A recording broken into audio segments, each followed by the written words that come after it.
Cilat janë cilësitë që duhet të ketë ai që zgjedhim për shok? Ne zgjedhim si shok atë që ka moral të mirë, që na nxit për punë të mira dhe kur na sheh duke bërë gabime na qorton.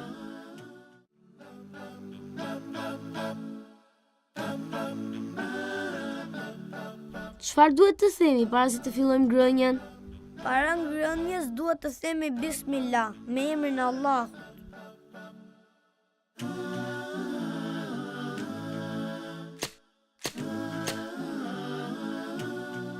Me cilën dorë duhet të ham dhe të pim?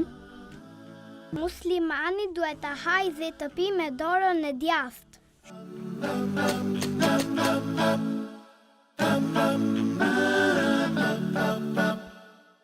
Çfarë duhet të themi në fund të ngrënies?